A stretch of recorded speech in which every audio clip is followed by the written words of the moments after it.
ये कहाँ या गई जीना, ये कहाँ या गई जीना।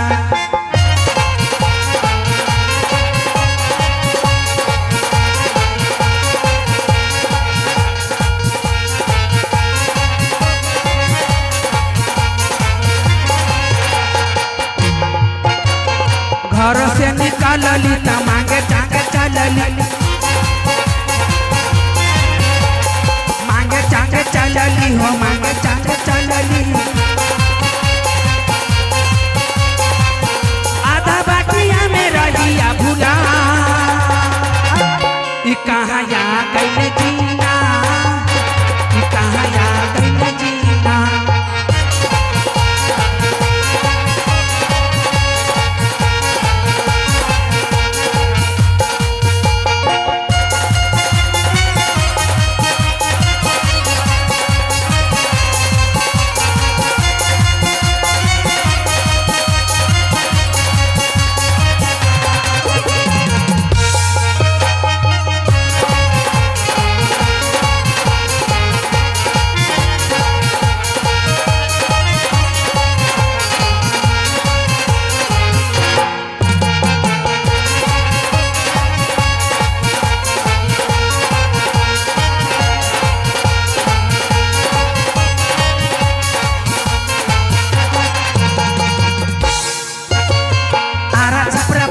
से मांगी चांगी आईली, भागलपुर मुंगेर मोतिहारी घूमी आईली।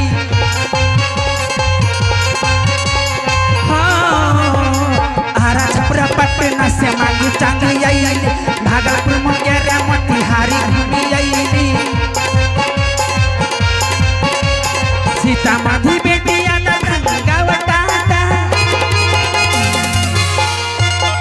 सीतामढ़ी बेटिया सहरसा में रहिया भूला। गेरा जी ना का गमी ई सहरसा जिला के रास्ता पेरा भुला गेली। तू रास्ता पेरा भुला गेली? हाँ गे। तू गे आगे कैसे जेबी गे? हाँ गेरा जी ना का गए अपना दोनों माँ बेटे बुआते बुआते कहाँ गेली गे? गई अम्मी हगाए गए बड़ा मेला लगा है, बड़ा भीड़ लगा है आदमी के हाँ गए हिया त बड़ा भीड़ लगा है गए। हाँ गे रजीना ये कहाँ गेलिए गे रजीना? गई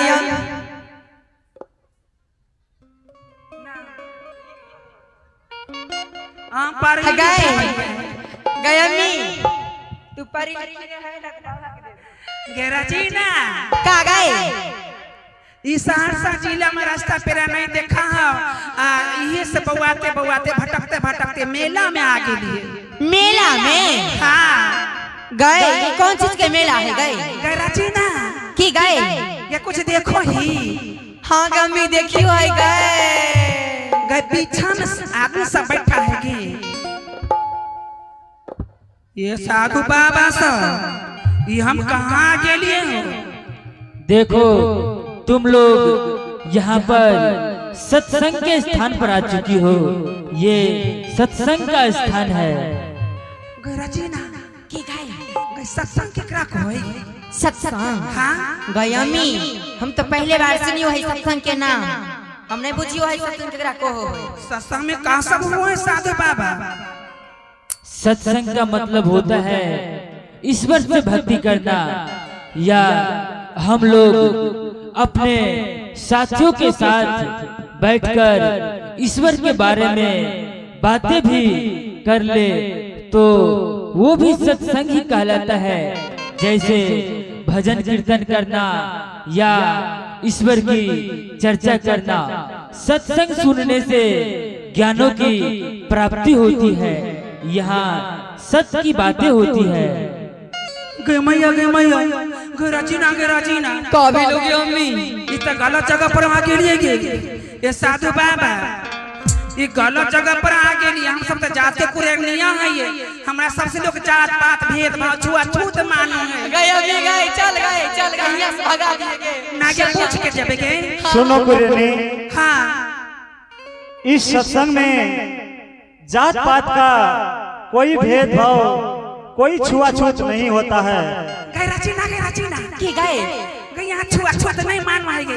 और सुनो, और हमारे करुणामय स्वामी का कहना है कि जाति पात लखे नहीं कोई, कि जाति पात लखे नहीं कोई, जो गुरु के भजे सो गुरु के होई। हाँ तो ये साधु बाबा हमरा सबके भगेबो करी यहाँ से। इतना आदमी जो नींद कामे करके घर द्वार छोड़ के जे सत्संग के बात के सुनो है तो हमरा सबके सुने दिए लोग सब छुआछूत नहीं मानिए। क्यों नहीं, तुम भी किसी बगल में बैठ जाओ और सत्संग सुनो। यहाँ पर जात पात ऊंच नीच का कोई भेदभाव नहीं होता है। वैसे ये बाबा क्या भटकता पहुँच गेली सत्संग के मेला बा।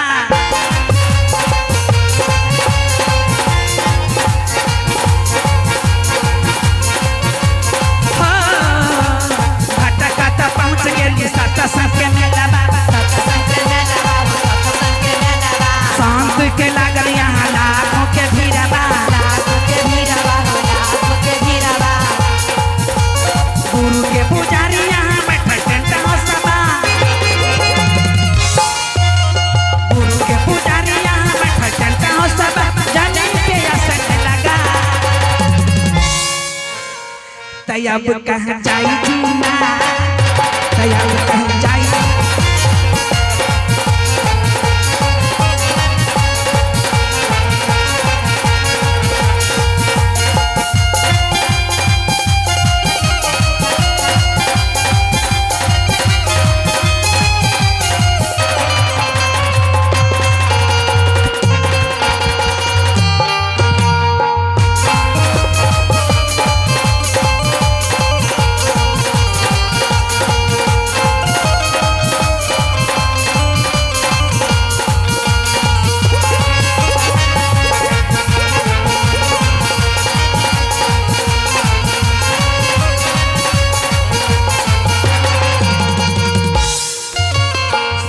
महंत मिल करे सत्संगिया, सब मिल गए यहाँ निरगुण भजनिया। बात हम सुन जी न मानिए कहानिया। बात हम सुन जी न मानिए कहानिया। कुछ देर लियो न गमा घेरा जी ना की गए जब जात पात छुआछूत नहीं मानो है। हाँ तो कुछ देर गमा ले तो के गमान गे मांगना चाहना तो सारा दिन है ये है। हेलो, आइए आप है इनाम के दौर में मंजे यादव जी। मंजे यादव जी सब्जिया ही वार्ड नंबर 6 का निवासी है, जिनके तरफ से शानदार 101 रुपए का दान आए है। हमारे पूरे पार्टी की ओर से बहुत बहुत साधुवाद और धन्यवाद। आगे कुछ देर लियो ना गमा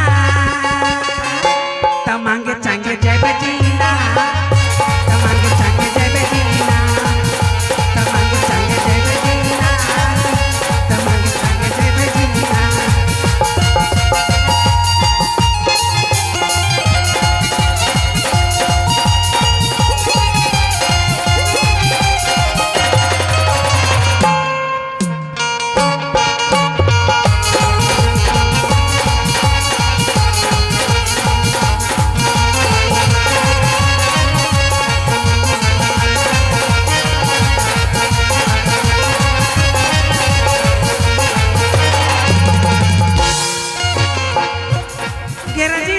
की गए अबा के बुलाई का तो अपना अबा के।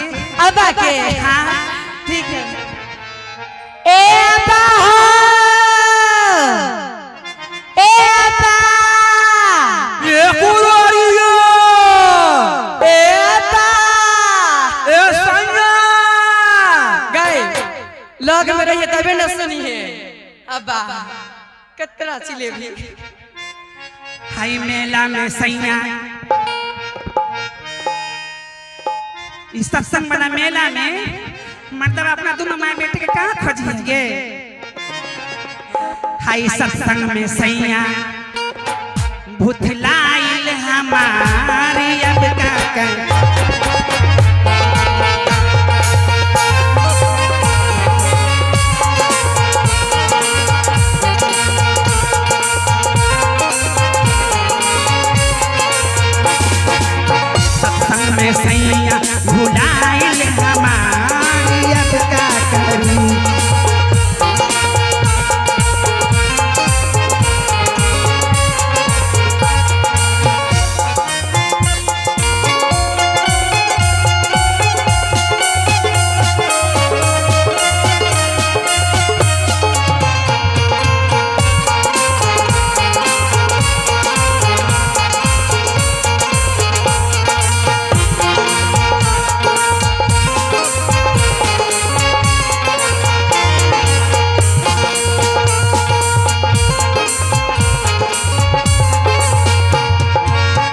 अब का करेंगे जीना अब का करही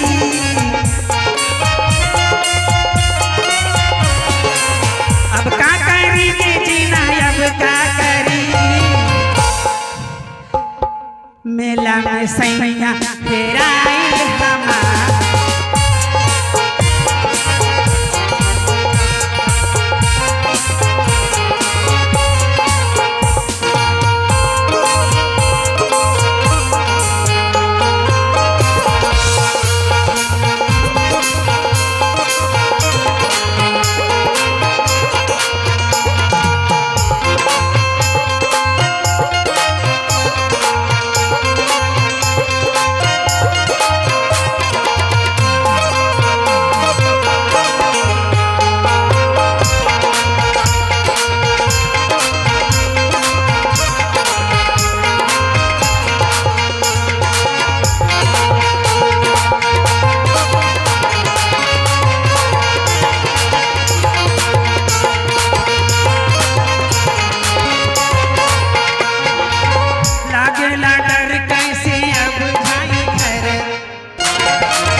मेला में सैया फेराइल हमार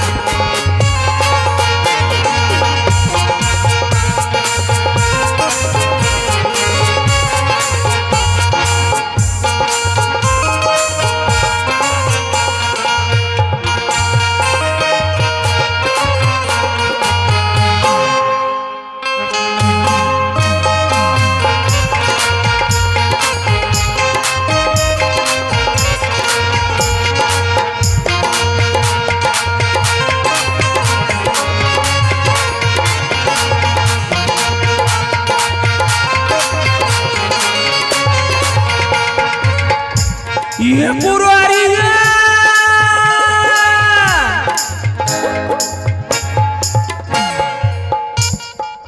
हेलो, आइए आप हैं दान के दौर में अरुण दास जी के तरफ से शानदार 51 रुपये के दान आए हैं हमारे पूरे पार्टी की ओर से बहुत बहुत साधुवाद और धन्यवाद।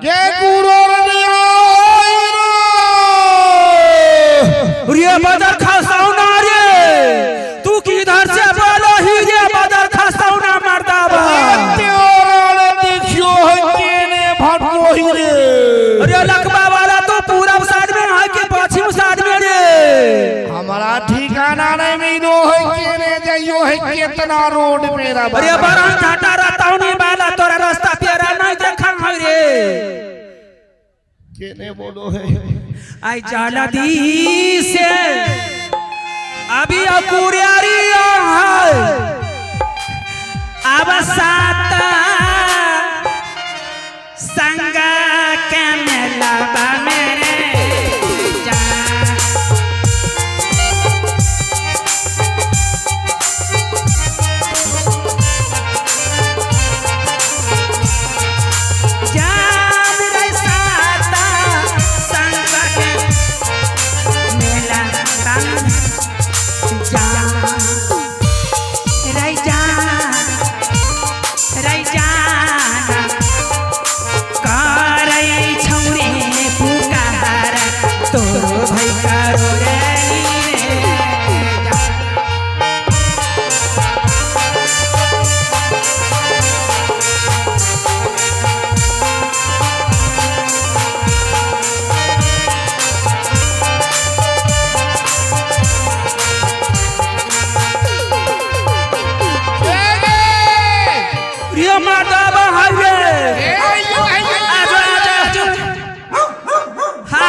हेलो या हेलो आ जाओ।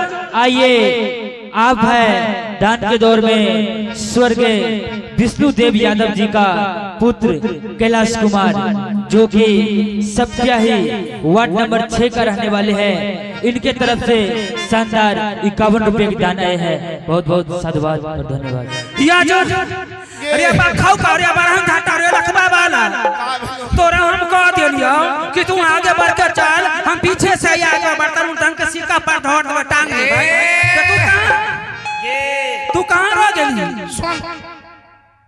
एगो इतना गो के झलवा टांग लही आ चल दही ये बुझोही देखो कितना लादा है। साला दिमाग खराब हो गेले, कुलाब पकड़ के चला गेलिए, मत्स्यगंधा होने मौआ गेलिए। तोरा ये आवाज सुनलियो तब यहां एलियो, कहां एले रे? ई तो सत्संग में आ गेली। ई सत्संग वाला मेला है, साधु संत के मजमा लागा है रे। के मौगी के सत्संग में आ गेली के काम खराब हो गेलोगे। काम खराब कर देली, का कर देली रे? सत्संग में यैला से बाल बच्चा के गुजर चली हो। हां भूखे मर गई हो, टांग पटक के मर गई हो, धिया पुता के चल बांग चांग लेबे ना रे। हम ना जब यहाँ जात पात भेद भाव छुआछूत सब नहीं चला हो। हैं हम साधु संत से पूछ ले लिए का। अरे सत्संग में संतन के भीड़ लागल बा। भीड़ लगल बा? ई सत्संग में संतन के भीड़ लागल है। अच्छा। अरे सत्संग में संतन के हाँ भीड़ लागल बा। लगलवा लगलवा लगलवा सबीर सा 10 नंबर वार्ड के रहे वाला है। करोनिया के 51 रुपया दान करके भिक्षा में दिल के जय मनोकामना से दान दिल के एकरी मनोकामना सदगुरु कबीर साहब पूरा कर दिए। ये लगलवा। अरे सत्संग में संतन के भीड़ लागल बा। लगलवा। जरा रुक जा थोड़ा का देर सैया। का हो ये मुनसा है क्या ने बोले मुंसा मुंसा सैया कुरेरी हो।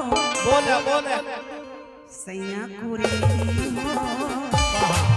आशा ता संग में रुक जा थोड़ा देर सैया कुरेरी हो।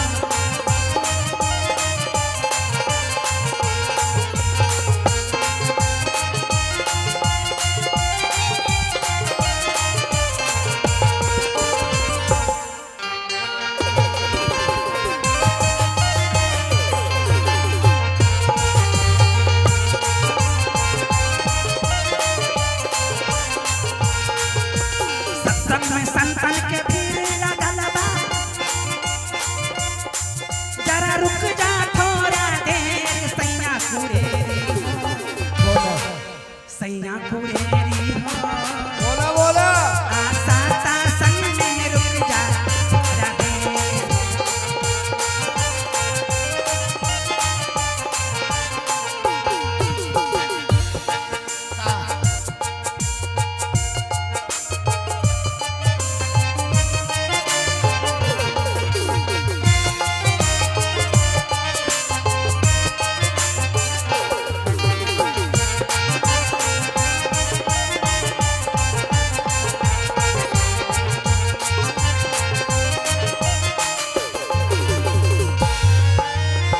साधे मकान होके सतनाम सतनाम हो जाता।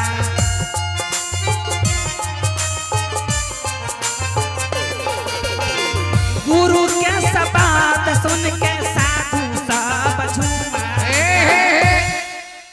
का काली तुगे स्वाभे मगन होके सतनाम सतनाम भजो है। यानी आ सब गुरु के बानी सुन के साधु सब झूमो है। जितना आदमी है माए बहन बैठा है बैठी है भाई बंधु सब आदमी बड़ा मगन बड़ा खुशी से घूमो है, गीत गावो है, नाचो है। हाँ। तोरा कहना हो हाँ झूठे फूसे के काहे पकड़ नहीं रे मत झूठ नहीं बोलियो है।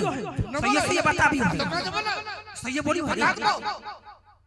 एमे तोरा जितना आदमी हो देखो ये टुकुर टुकुर सब मुंह देखो है न कोई बोलो है और न कोई बोलो है सब ऐसे के देखो है। देखी माय बहन सब बुच्ची बउआ सब गोर लगी हो बैठ जा ठामे ठाम हरा मत रहो ए गेराजी ना ये अभिषेक कुमार तोरा 200 रुपया भिक्षा में दिल को के तोरा के जगह नहीं मिला हो हम दुआ देते हैं अभिषेक कुमार के भगवान लंबी उम्र दी है के जी तोरा 200 रुपया एक ही बार में आ गेलो भिक्षा में आगे सुने का रे त तू जे कहो ही हां हम एक बार देख लिए देख ले यार में कितना आदमी गुरु बाबा के परीक्षा ले ले ऐ सत्संग में यही प्रेम से मगन होके श्रद्धा से सुनो जीवन में उतारे जरा हाथ उठे भूत माय बहन भाई बंधु सब उठा ये मर्दबा के भरम लगा है हमरा मर्दबा के कुरोड़िया के भरम लगा है ये झूठे बुझो है सही नहीं बुझो है बात सब का रे लगो है तोरा डिग्री भेजे हो के सब हाथ उठा देल के हमरा तरफ कोई न बोलो देखी सब आदमी हाथ उठा देल हूं तो संकल्प ले लेन हूं जे हम सब सारा रात सत्संग सुन के देख के जइबे तो एक बार सब आदमी गुरु महाराज के दरबार में हाजिरी बना लो कैसे हाजिरी बनेबू अरे सभे मगन हो के सतनाम सतनाम भजता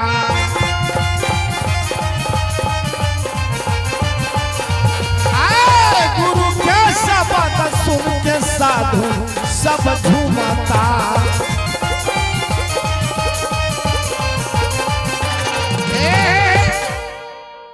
जे आदमी चोरी करो है सुन ले जे आदमी चोरी करो है चोरी करे के मतलब बुझा ताली ने मारो है तोरे तर खैनी खाए हो हमरा छूट जाइए तो भगवान से जे चोरी करो है तो हमरा भगवान सजा दे दो है गुरु महाराज सजा दो अगर ताली नहीं बजे भू दरबार में हाजिरी नहीं लगे भू तो हाथ में कोरी फूट जाए हाथ कट जाए टूट जाए एक्सीडेंट हो जाए अरे सभे मगन हो के सतनाम सतनाम भजता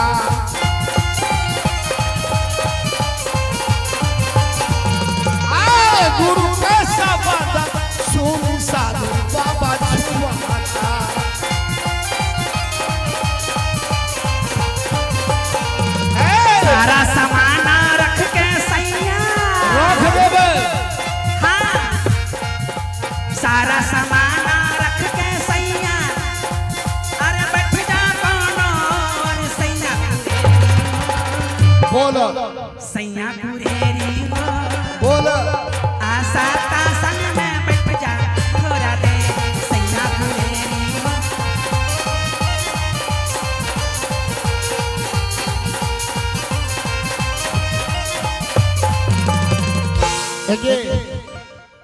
ऐसे ऐसे कैला से पेट में भरी चल मांग चांग ले आ काहे ले यहाँ तू बेफजूल कर अरे तेरा शेर चल के सैया मांग चाल जाए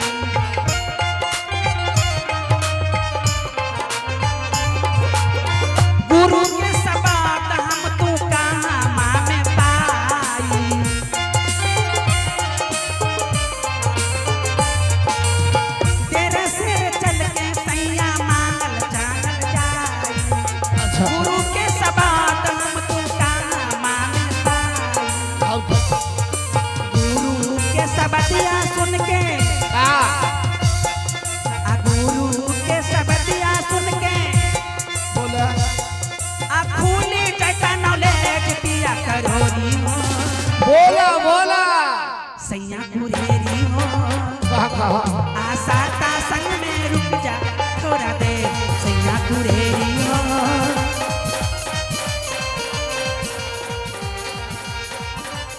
doctor Rupesh Kumar ward number 6 के रहे वाला है सब यही के वार्ड नंबर 6 के करोनिया के भिक्षा में 101 रुपया दिल के जय मनोकामना से भिक्षा 101 रुपया दिल के सदगुरु कबीर सब उनको मनोकामना के पूरा करी है। सुने हाँ तोरा कहना हो जे देर शेर से जे मांगे हाँ तो सुन ले तो तोरा तो अच्छा लगो बड़ा अच्छा बड़ा नीमन लागो है रे बड़ा अच्छा लगो है। ऐसा बात हम कबू नहीं सुनलिए रहे यहाँ जातो पात भेद भाव छुआ छूतो नहीं पानो। हेलो आइए आप है इनाम के दौर में कैलाश कुमार सप्तियाही वार्ड नंबर 6 का रहने वाला है। इनके तरफ से शानदार 51 रुपए के पुरस्कार आए हैं। के करे देंगे तो तोरा अच्छा लगो हो तो तू सुन ले हमारा यही बाबा जी वाला बात एको को न घुसो हो दिमाग में गे नहीं अच्छा लगो है। अरे पूर्व जन्म की पाप से हरि चर्चा न सोहाय।